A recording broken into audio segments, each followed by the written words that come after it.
Good morning children's. बच्चों, हम लोगों ने वहाँ तक कुछ पाठ हम पढ़ रहे थे कि कर्मयोगी लाल बहादुर शास्त्रीय कर्मयोगी लाल बहादुर शास्त्रीय 1926 से सेवा मंडल के सदस्य बने रहे और जीवन भर वो सदस्य रहे भी।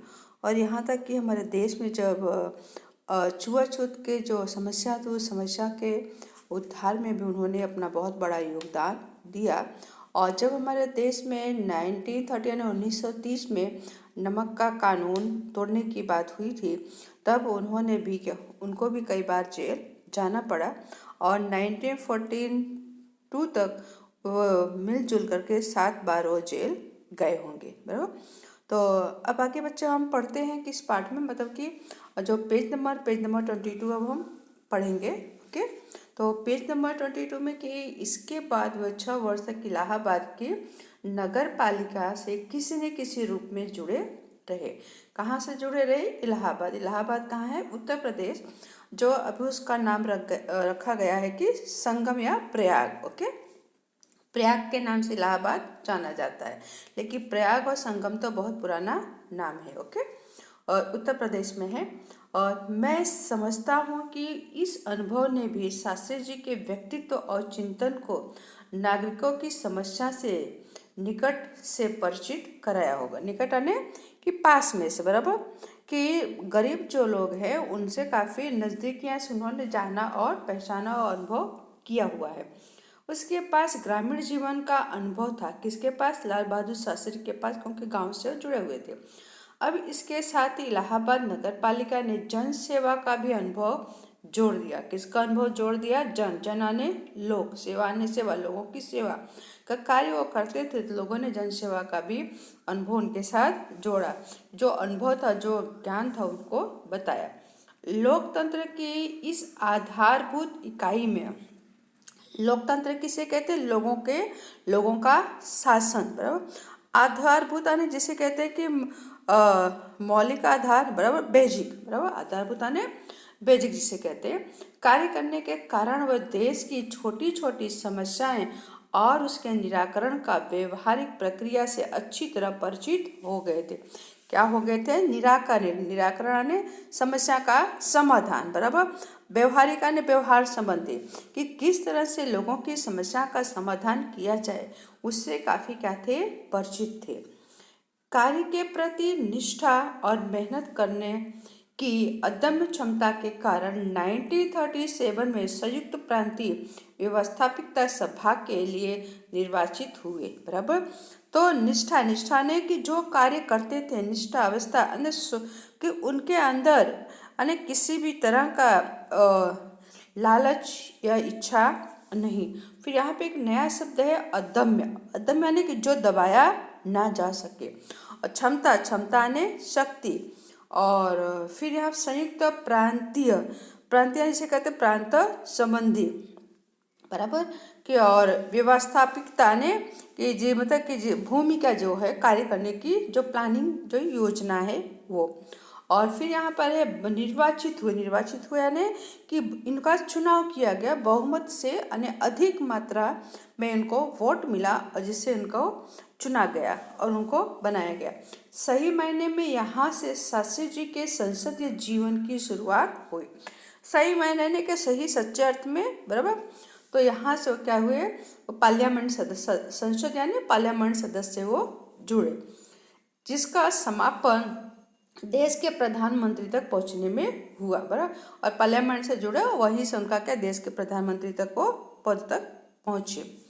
और फिर उसके बाद शास्त्री जी को भारतीय राजनीति की इतनी सही और गलत पकड़ थी कि श्रीमती इंदिरा गांधी ने उन्हें अपना राजनीतिक गुरु मानते हुए। तो बच्चों, वन सेंटेंस में प्रश्न पूछा जा सकता है कि इंदिरा गांधी ने अपना राजगुरु किसे माना था? तो इंदिरा गांधी ने अपना गुरु राजनीतिकरण में किसे? लाल बहादुर शास्त्री को माना था। और उन्हीं के मार्गदर्शन में मेरा राजनीतिक जीवन शुरू हुआ। किसके मार्गदर्शन में? लाल बहादुर शास्त्री के मार्गदर्शन से ही इंदिरा गांधी का क्या हुआ? राजनीतिकरण से वो जुड़ी। ओके, फिर इसके बाद कि देश की आज़ादी के, बराबर, देश की आज़ादी के बाद उत्तर प्रदेश बराबर तथा केंद्र सरकार में शासित भिन्न भिन्न पदों पर रहे। जब देश आज़ाद हुआ तो लाल बहादुर शास्त्री को अलग अलग पद यानी अलग अलग पोजीशन उनको प्राप्त हुआ और हर एक पोजीशन में क्या किया, उन्होंने बहुत अच्छा कार्य करके दिखाया, जिससे उनके कार्य को देखते हुए लोगों ने क्या किया, उनको एक से एक पद अपने आप ही देते चले गए। उत्तर प्रदेश में उन्हें गृह मंत्री बनाया गया, जिसे कहते हैं होम मिनिस्टर, गृह मंत्री यानी होम मिनिस्टर उनको बनाया गया। बाद में पंडित नेहरू के अनुरोध पर, पंडित नेहरू कौन, जवाहरलाल नेहरू, अनुरोध यानी विनती, वे केंद्र में आए। केंद्र में उन्होंने रेल और परिवहन संचार, परिवहन उसे कहते हैं जिसे कहते हैं कि ट्रांसपोर्ट बराबर, कि माल सामान का क्या एक स्थान से दूसरी जगह ले जाना, उसे कहते हैं परिवहन। संचार मतलब कि और संचार यानी कि संदेशवाहन, कम्युनिकेशन जिसे कहते हैं। और फिर यहाँ पे एक दूसरा शब्द है वाणिज्य, वाणिज्य यानी व्यापार, उद्योग। और गृह जैसे महत्वपूर्ण मंत्रालयों में मंत्री पद संभाला। इन पदों पर रहते हुए शास्त्री जी ने अपनी जिस प्रशासकीय दक्षता का प्रमाण दिया, किसका प्रमाण दिया, प्रशासकीय यानी शासन से संबंधित। और फिर यहाँ पे एक दूसरा शब्द है कि दक्षता, दक्षता ने कि उन्होंने मतलब कि अपने कार्य करने की जो योग्यता, जो निपुणता, जो कुशलता, जो बुद्धिशाली का उन्होंने परिचय दिया, वह हमारे देश के लिए एक उदाहरण है। उदाहरण है एग्जाम्पल। अपने मंत्रालय के कार्यों में उनका दृष्टिकोण अत्यंत व्यवहारिक था। जो उनका सोचने का, कार्य करने का जो तरीका था लोगों के साथ व्यवहारिक व्यवहार रूप से, कि मतलब कभी कि उन्होंने नम्र वाणी बराबर और कोमल स्वभाव से रहकर क्या किया, लोगों के साथ मिलजुल करके उन्होंने कार्य किया। क्या फिर उसके बाद व्यवहारिक तथा सभी प्रकार के औपचारिकताओं से, औपचारिकता ने कि जो केवल कहने सुनने मतलब कि यह कहने सुनने या दिखलाने के तक ही वो सीमित रहता, कह सुन करके अपना काम वो करते रहते लोगों के बीच में। वे अपने कार्य को कभी भी अपने पद के कारण ऊंचा नहीं मानते थे। यानी लाल बहादुर शास्त्री ने अपने पद को इम्पोर्टेंट नहीं दिया कि मेरी पोजीशन में एक कार्य ना करूं, लेकिन लाल बहादुर शास्त्री ने अपने जीवन में कार्य को अपने पद से भी ऊंचा स्थान दिया है, कि कार्य उनके जीवन का क्या था, सबसे बड़ा उनका योगदान था। उनकी बड़ी सीधी सी धारणा थी कि जनता के शासक नहीं बल्कि जनता के सेवक हैं, कि जो जनता ने उनको चुन करके उनको पोजीशन जो पद दिया है उसके मतलब कि जनता के शासक कुर्सी पर बैठ करके वहाँ पर उसका कुर्सी का उनको जरा भी घमंड नहीं था। उनको ये था कि जनता ने मुझे जिसलिए चुना है, यहाँ तक पहुँचाया है, तो जनता की क्या करनी है, जनता की मुझे सेवा करनी है। ऐसी भावना से कार्य करने के कारण उन्हें अपने मंत्रालय में लोकप्रियता मिली। कि लोकप्रियता कैसे मिली, उनके कार्य से लोगों ने अपने आप उनको लोकप्रियता दिया। जैसे आप लोग जानते होंगे कि महात्मा गांधी को बापू नाम किसने दिया, बापू नाम लोगों ने दिया ना, कि बापू सबके पिता, क्योंकि हर एक की बात वो सुनते थे। तो वैसे ही लाल बहादुर शास्त्री की क्या हुआ, लोकप्रियता लोगों ने उनको दी है। फिर उसके बाद साथ ही साथ सारे देश भी लोकप्रियता मिली। इसी लोकप्रियता का परिणाम था कि पंडित नेहरू के निधन के बाद देश में उन्हें प्रधानमंत्री के रूप में स्वीकार किया।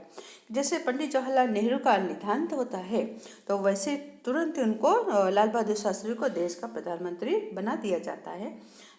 और देश के इस महत्वपूर्ण पद पर रहते हुए केवल 19 महीने के छोटे से समय में उन्हें जितनी सफलता और लोकप्रियता प्राप्त की, वह एक उदाहरण है। शास्त्री जी के सामने अपने उद्देश्य बिल्कुल स्पष्ट था, उसमें किसी प्रकार का धुंधलापन या भटकाव नहीं था। यानी कि जैसे जवाहरलाल नेहरू का निधन होता है वैसे ही लाल बहादुर शास्त्री को और देश का प्रधानमंत्री बना दिया जाता है। और देश का प्रधानमंत्री इसलिए बनाया जाता है उनकी कार्य की सफलता और उनकी लोकप्रियता को देख करके। और लाल बहादुर शास्त्री के जो कार्य करने का जो तरीका था वो पूरी तरह से क्या था, स्पष्ट होने, पूरी तरह से वो साफ था और धुंधलापन अस्पष्ट होने की स्थिति हालात में। और फिर यह भटकाव नहीं था, यानी कि लक्ष्य को इधर उधर छोड़ देना ऐसा उनके अंदर जरा भी नहीं था। उसके बाद वे हमारे वे हमारे देश के अत्यंत महत्वपूर्ण पदों पर रहे और इन पदों पर रहते हुए स्वाभाविक रूप से वे अधिकार संपन्न भी थे। क्या थे? अधिकार संपन्न। संपन्न यानी जैसे कहते हैं कि धनी या धनवान या अमीर, लेकिन उन्होंने हमेशा आत्मसंयम से काम लिया। किससे काम लिया? आत्मसंयम। आत्मसंयम यानी अपने मन और इंद्रियों को क्या किया? उन्होंने अपने बस में करके रखा, तो उसे कहते हैं आत्मसंयम। तथा अधिकारों से अधिक कर्तव्यों को तरजीह दी। बराबर, किसको तरजीह दिया? अधिकार से अधिक कर्तव्य।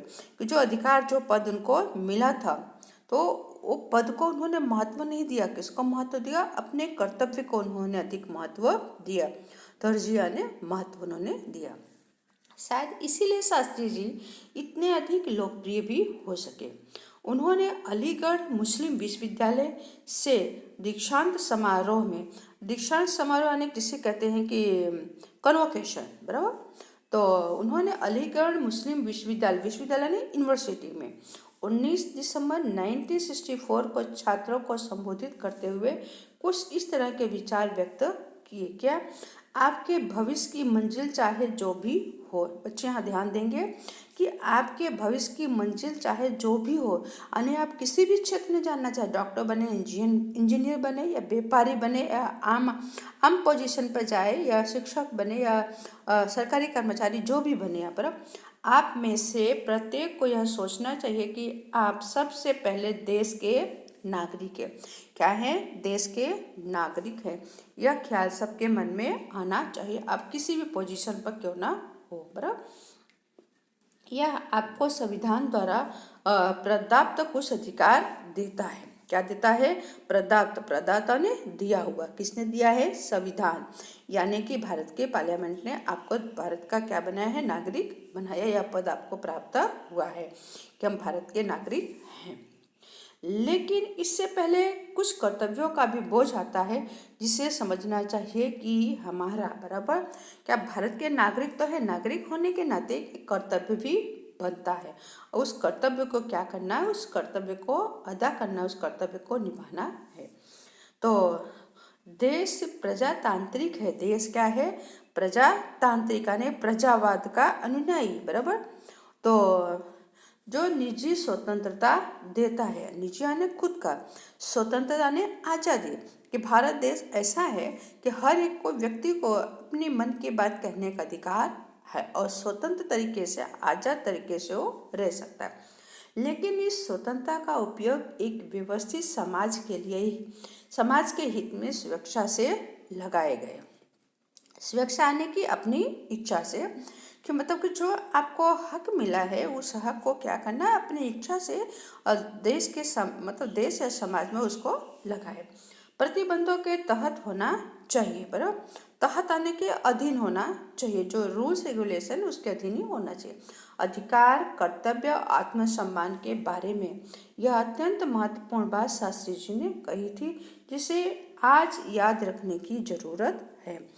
कि उन्होंने जो कहा है कि जो हमें पोजीशन, जो पद मिला है, उसे हमें क्या करना है? उसके कर्तव्य, उसके अधिकार को हमें याद करना है और आत्मसंयम, अनेक अपने सारे इंद्रियों को हमें काबू में रख करके हमें कार्य करना है। यानी कहने का तात्पर्य है कि उन्होंने जीवन के लिए संदेश दिया है कि शास्त्री जी कहते हैं कि आपका कार्य क्षेत्र कोई भी हो, सबसे पहले देश के नागरिक हो और संविधान ने आपको कुछ अधिकार जो भी दिए हैं उस कर्तव्य को सौंपे और आपको जो स्वतंत्रता मिली है, जो आज़ादी मिली है, उसका उपयोग देश और समाज के लिए होना चाहिए, ऐसा उन्होंने संदेश दिया है।